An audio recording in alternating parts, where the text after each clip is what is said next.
Solo levelling episode 9 के start में हम देखते हैं वो कैदी पूरी मैडनेस से गॉब्लिन्स को मार रहे होते हैं। सोंग कैदियों को देख के बोलते हैं इनमें से मॉन्स्टर को, जहाँ जिनवू भी गॉब्लिन्स को मार देता है। सोंग बोलते हैं जिनवू तुम तो काफी स्ट्रॉन्ग हो चुके हो, तुम्हें ये डैगर कहाँ से मिला। यहाँ जूही जिनवू को बोलती है जिनवू तुम तो बिल्कुल भी इंजर्ड नहीं हुए, बार लगता है तुम्हें मेरी जरूरत नहीं होगी। सोंग देखते हैं जिनवू काफी स्ट्रॉन्ग हो चुका है और जिनवू का ऑरा भी चेंज हो चुका है, उसकी वजह से जिनवू का कॉन्फिडेंस भी बढ़ा हुआ है। फिर सब आगे बढ़ते हैं और सामने 3 केव होती है। कैंग बोलता है ये डंजन आसान है, क्यों ना हम 3 ग्रुप्स में डिवाइड हो जाएं, ऐसे रिस्क थोड़ा ज्यादा होगा पर डंजन जल्दी क्लियर हो जाएगी। सोंग 3 ग्रुप में डिवाइड होने के लिए हाँ बोल देते हैं। कैंग बोलता है मैं इन कैदियों के साथ राइट केव में जाऊंगा, बाकी सब खुद देख लो। जिनवू सोचता है अब मेरी सेंसेस काफी तेज हो चुकी है, अब मैं सेंस कर सकता हूँ कौन सी केव बॉस के पास जाएगी। जिनवू बोलता है मैं जूही और सोंग लेफ्ट केव में जाएंगे। किम अपने ग्रुप के साथ सेंटर वाली केव में चल जाता है, तीनों ग्रुप अपनी अपनी केव में चल जाते हैं। एक पर्सन बोलता है ये मिशन आसान हो, किम बोलता है ये मिशन आसान ही हो, वो अपने साथ वीक हंटर को लाए हैं और मैंने सोच लिया मिशन के एंड होते ही मैं जिनवू को सॉरी बोल दूंगा, क्योंकि मैं लास्ट मिशन में जिनवू को छोड़ के चला गया था। चाहे मैंने ऐसा अपनी फैमिली के लिए किया पर मैं अपनी टीम को छोड़कर चला गया था। अगर मैं हंटर बना रहना चाहता हूँ तो मुझे अपनी गलतियां माननी होगी। और हम यहाँ देखते हैं कैदी सभी गॉब्लिन्स को मार देते हैं। कैम बोलता है अगर ये गॉब्लिन्स ह्यूमन होते तो उन्हें भी ऐसे ही मार। एक कैदी बोलता है ह्यूमन और मॉन्स्टर में कोई फर्क नहीं होता तो हम मार देते। फिर हम देखते हैं कैंग की फ्लैशबैक। एक पर्सन कैंग को बोल रहा था इन 3 क्रिमिनल्स ने मेरी बेटी की जिंदगी बर्बाद की है और वो डंजन मिशन में हेल्प करके जेल से जल्दी बाहर आ जाएंगे जैसे कुछ हुआ ही नहीं। वो पर्सन कैंग को 3 बिलियन ऑफर करता है उन 3 क्रिमिनल्स को मारने के लिए। कैंग का फ्लैशबैक एंड होता है और हम देखते हैं कैंग 2 क्रिमिनल्स को मार चुका है, लास्ट क्रिमिनल की गर्दन पकड़ी हुई है और वहाँ पर किम और उसका साथी भी आ जाता है। कैंग को देखते हैं कैंग उस लास्ट क्रिमिनल को बोल रहा होता है मैं तुम्हें मारने से पहले टॉर्चर करूंगा और उस लास्ट क्रिमिनल को भी मार देता है। उसके बाद जिनवू सोच रहा होता है वो कैंग तो वही है जो वो के साथ हॉस्पिटल में आया था, अच्छा होगा वो मुझे ना ही पहचाने। फिर जिनवू चिल्लाने की आवाज सुनता है, जिनवू भी अपने ग्रुप के साथ दूसरी केव में आ जाता है और देखता है सभी को मार दिया गया है, सिर्फ किम की सांसें चल रही होती है। जिनवू जूही को उन्हें हील करने के लिए बोलता है। सोंग सोच रहे होते हैं ये अटैक मैजिक के लिए दिए गए, ये किसी ह्यूमन ने दिए हैं। किम जूही को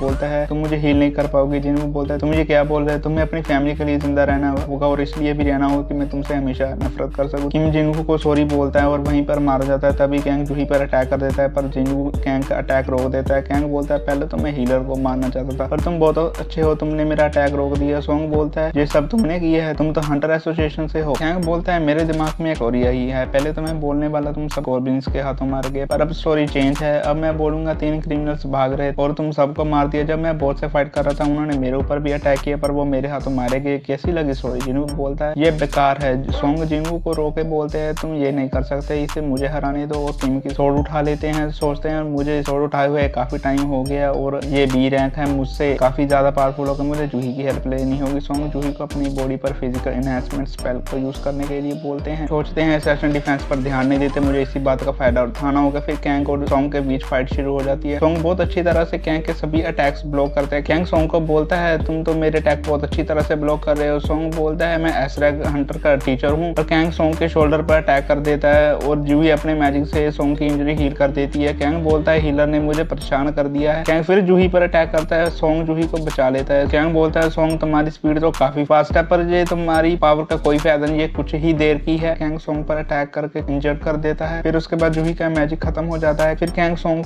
पर फाइनल अटैक करने ही जा रहा होता है। सोंग अपने मैजिक से कैंग को चलाने की ट्राई करता है पर कैंग को कुछ नहीं होता। वो कैंग बोलता है तुमने तो मुझे अपनी सोर्स स्किल से भुला ही दिया था कि तुम एक मैजिशियन भी हो। कैंग सोंग पर फिर अटैक करने ही वाला होता है पर जिनवू बीच में आ जाता है और कैंग का अटैक ब्लॉक कर देता है। कैंग बोलता है तुम फिर मेरे बीच आ गए, तुम कौन हो। जिनवू बोलता है मैं सम जिनवू ई रैंक हंटर। कैंग बोलता है अगर तुम ई रैंक करो तुम्हारे पास इतनी स्ट्रेंथ नहीं होनी चाहिए, तुमने मेरा अटैक आराम से रोक दिया। तुम सेशन तो नहीं हो सकते, उससे फर्क नहीं पड़ता पर मैं तुम्हें बता सकता तुम अपनी रियल पावर पा रहे हो और तुम सब एक दूसरे को जानते हो। तुम फाल्स रैंकर तो नहीं हो सकते वरना ये सब जिंदा नहीं होते तो फिर पक्का तुम्हारी सेकंड अवेकनिंग हुई है। ये सुन के सोंग और जूही शौक में आ जाते हैं। सोंग बोलते हैं ये डबल डंजन के बाद तो नहीं हुआ। कैंग सोचता है ये तो वही हंटर है जिसको मिलने हॉस्पिटल में गया था जिसकी वैल्यू 10 आई थी, क्या इसकी सेकंड अवेकनिंग के बाद हुई है। फिर कैंग बोलता है तुम्हारे पास एक हंटर के तौर पर काफी एक्सपीरियंस है, चलो मैं कुछ तुम्हें नया खाता हूँ। जिन्हें वो बोलता है तुमने ऐसा क्यों किया। कैंग बोलता है इन तीनों ने किसी को मारा था, उसकी फैमिली ने मुझे इन्हें मारने का कॉन्ट्रैक्ट दिया था। जिन्हें वो बोलता है मैं इनकी नहीं अपने टीम मेंबर्स की बात कर रहा हूँ, तुम्हें इन्हें इसलिए मारा होगा कि ये तुम्हारी पोल ना खोल दे बाहर जाकर, क्या ये तुम्हारी सिर्फ एक कहानी ही है, मुझे तुम्हारे इंटेंशन ठीक नहीं लग रहे। हमें फिर कैंग का फ्लैशबैक दिखाते हैं। कैंग उस पर्सन को बोल रहा होता है तुम्हें लगा मैं पैसों के लिए उन्हें मार दूंगा, मुझे बड़ी बड़ी गिल्ड्स अपने में शामिल करना चाहती हैं, तुम्हें क्या लगता है मैं इतनी कम सैलरी में हंटर एसोसिएशन में क्यों काम कर रहा हूँ। फिर कैंग अपनी असली इंटेंशन बताता है। कैंग बोलता है क्योंकि मुझे मॉन्स्टर से ज्यादा ह्यूमंस को मारना पसंद है। फिर जिनवू और कैंग के बीच फाइट शुरू हो जाती जाती है। जिनवू और कैंग की मूवमेंट इतनी फास्ट होती है, सॉन्ग और जूही दोनों की मूवमेंट ट्रैक ही नहीं कर पाते। सॉन्ग सोचते हैं ये वो वाला जिनवू नहीं रहा। कैंग सोचता है हमारी स्पीड और स्किल सेम है पर तुम्हारा एक्सपीरियंस बहुत कम है। कैंग जिनवू को अप्रोच लगाने में कामयाब हो जाता है। जिनवू बोलता है तुम्हें अपनी किलर इंटेंट कम रखनी होगी पर इसका कोई फायदा नहीं, मेरे सिस्टम ने तुम्हें मेरा एनिमी मान ही लिया। कैंग सोचता है ये कौन से सिस्टम की बात कर रहा है और हम देखते हैं जिनवू अपनी स्किल से और तेज हो जाता है और अपने डैगर की स्किल से कैंग के अंदर पॉइजन इंजेक्ट कर देता है। कैंग अपनी स्किल से पॉइजन का इफेक्ट खत्म कर देता है और कैंग गायब हो जाता है। अपनी सेल्फ स्किल से जिनवू पर अटैक कर देता है और बोलता है अब मैंने तुम्हारी लेग पर अटैक कर दिया है, अब तुम स्लो हो चुके हो। तभी जिनवू क्वेस्ट की रिवॉर्ड से हील हो जाता है। कैंग शॉक हो जाता है कि एक फाइटर के पास हीलिंग एबिलिटी कैसे हो सकती है। कैंग फिर गायब हो जाता है। कैंग जिनवू पर अटैक करना शुरू करता है। जिनवू भी कैंग के सभी अटैक ब्लॉक कर देता है। फिर जिनवू अपनी किलर इंटेंट स्किल को यूज करता है और कैंग के चारों साइड डार्कनेस हो जाती है और हम देखते हैं जिनवू का डैगर कैंग के चेस्ट के अंदर होता है। कैंग मरते मरते जिनवू को बोलता है तुमने मुझे डार्कनेस से तो मार दिया पर वही डार्कनेस तुम्हारे से जुड़ी हुई है। जिनवू सोचता है मैं पावरफुल तो हो रहा हूँ पर पीछे कुछ छूटता जा रहा है। फिर डंजन के बाहर का सीन दिखाते हैं, वो पूछ रहा होता है कैंग को किसने मारा। जिनवू सोच रहा है मैं अपना सीक्रेट ज्यादा टाइम तक छुपा नहीं सकता। फिर